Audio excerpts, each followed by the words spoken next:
Hey everyone, Sam here. Thanks for joining me. Hope you're all doing well out there and are getting lots of painting done. So in this video we're going to continue the theme of the Taupo Bay painting project that I've been working on. And if you remember in the last two videos I went to a place called Taupo Bay, which is in northern New Zealand, about an hour away from where I live.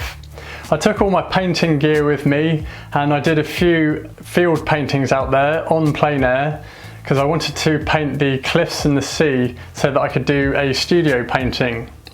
I also got some reference photos, and then when I got back to my studio I sat down with my plein air studies and my photos and I designed some compositions in my sketchbook. So in the last video I showed you how I did the final sketch where I designed the composition for this painting. So in this video I'm going to show you the next part of the painting process, which is painting a study. Now a study is a small painting which I would use to refer to for my larger painting. But even though it's a small painting, I still consider it a painting and will put just as much effort into it as I would a large studio painting. Now small paintings are really fun and enjoyable to paint, and they make great little gems to frame and hang on your wall. So I definitely recommend you try them. Now if you'd like to see the full version of this painting tutorial, I have it available on my website and my Patreon channel, where for $5 a month you get instant access to all of my painting tutorial videos and a new video every month and bonus content. I'd like to thank everyone that's subscribed to me on Patreon or purchased a video from me. It's really appreciated and it just helps to keep things ticking along here and allows me to carry on making videos for you. And of course I'm always going to be making the free YouTube videos, and there's the free blog content on my website and I've put links below, so check that out there. Anyway, that's enough of me talking, let's get into the video. I'm working on a piece of loose linen which I've taped to a board, and it measures 15 cm by 30 cm. I've toned the surface with a thin layer of burnt sienna which just helps to warm up the painting, and then I'm sketching out my composition with a No. 1 round brush and a mix of burnt sienna with some liquid, which is the medium I'm going to be using for this painting, as I'm using oil paints. It helps to improve the flow of the paint, and it has the added bonus that it speeds up the drying time, so usually your paintings touch dry within about 24 hours. Now, as I said in the introduction, although this is a study for a larger painting, I still consider this a small painting, and I'd put just as much effort into a painting like this as I would a large painting. And to be honest, I think I actually prefer painting small and medium-sized paintings anyway. Not that I don't mind painting large paintings, but the cool thing about small paintings is they're quicker to paint, you can paint more of them, and they don't take up anywhere near as much space. Once I've sketched out the composition, I'm now ready to start applying some paint.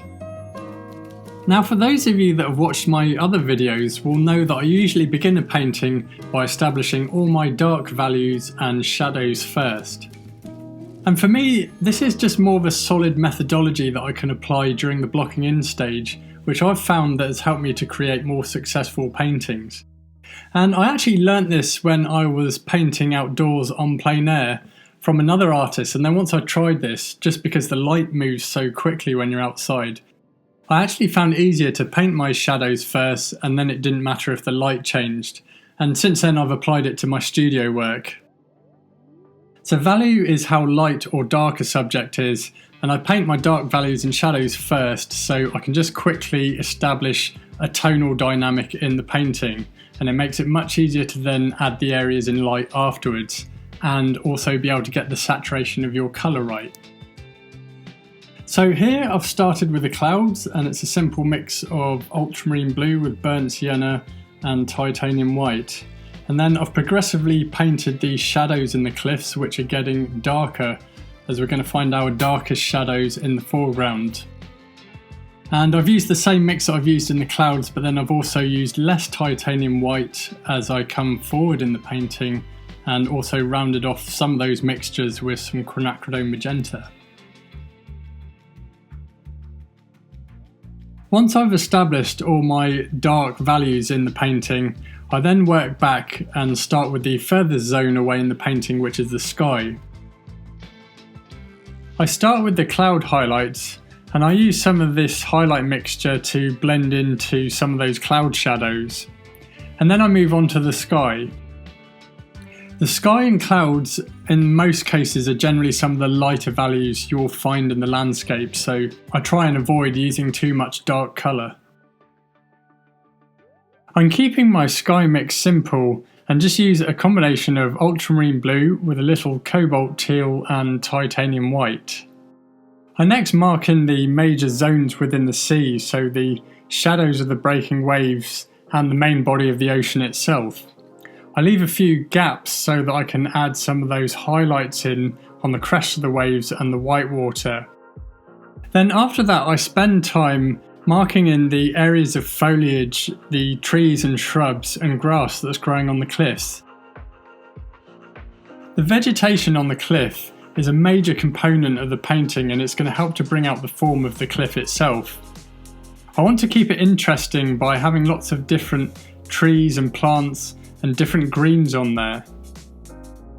Now, as these cliffs are sitting in the mid-ground, I have to be careful that my greens aren't too saturated, especially as some of those New Zealand bushes and trees are naturally not that high in chroma anyway, and chroma of course is another word for saturation. I'm keeping my green mixes simple and start with a combination of ultramarine blue with some yellow oxide and titanium white. For the grass I used cobalt teal instead of ultramarine blue, which just helps to shift the colour of that green.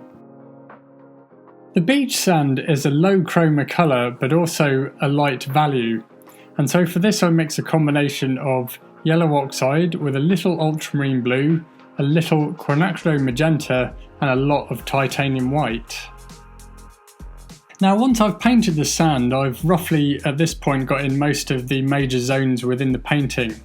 So I go back and just tidy up some of those areas, restating the darks in the cliff shadows and just sharpening up some of those forms and edges.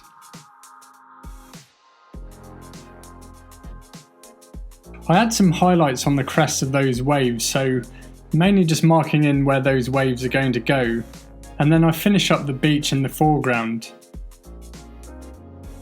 Now the main thing I'm trying to do in the blocking in stage is to provide a solid foundation to work on and a solid base that I can begin adding detail once I've allowed the painting to dry.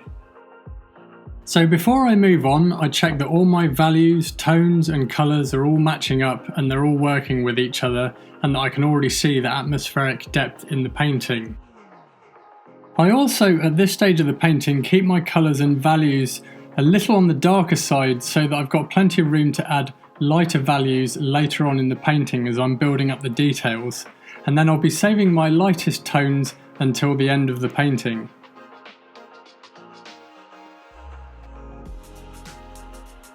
Now that the painting is dry, I can then begin the modelling phase, which is where I'm working on various zones within the painting, preparing it so I can start building up detail.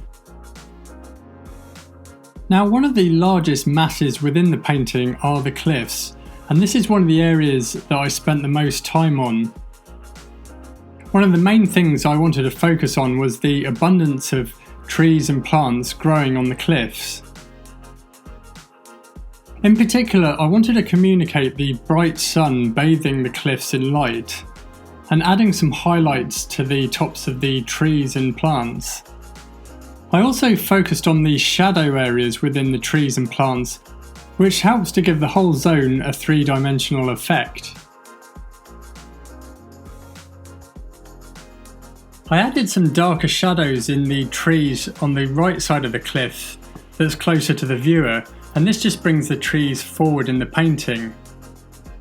The darkest darks and the lightest lights within the painting are going to come forward within the composition, and they'll likely be some of the most noticeable elements within the painting. So this is where we have to be careful that we make sure that our tonal values are working and that everything matches up. Now, each time I worked on the cliff foliage, I progressively added lighter layers. and getting the whole area ready so that I could add my final highlights at the end of the painting. I apply the same methodology to the sea as well. I spent some time building up the form of the waves and adding the colour into the body of the water.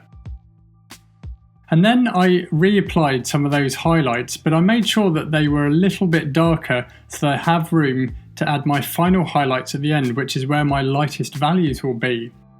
I want to make it look like that there's strong sunlight reflecting off the water. At this point in the painting I had to wait for it to dry again, but once it was dry I added more highlights to the vegetation on the cliffs. I'm using much smaller brushes to add the finer detail to the foliage on the individual plants and trees that are growing on the cliffs. And by now you can really see that the whole headland is coming to life. At this point in the painting, most of the headland was nearly finished, and I'd also completed the sky and clouds.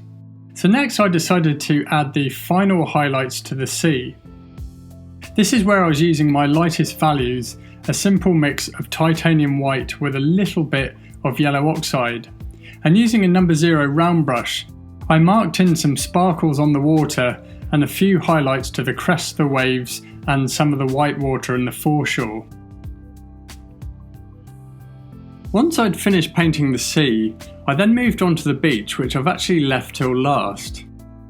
So here I've added more detail by painting more rocks in the foreground. I've made sure that they're different shapes and sizes to add interest to the composition. These are also some of the darkest elements in the painting also, especially as they're closest to the viewer. I add some sparkles to the stream in the foreground, which just helps to further communicate the sense of strong sunlight within the painting. And then I finish up the painting by just adding a few more highlights to the vegetation within the cliffs.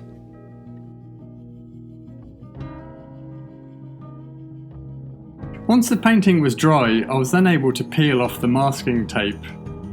And this is one of my favourite parts, as you can truly see what your painting looks like without all that distracting paint around the borders. I have to say I really enjoyed painting this, and I love painting on loose canvas or linen, and I definitely recommend you try it.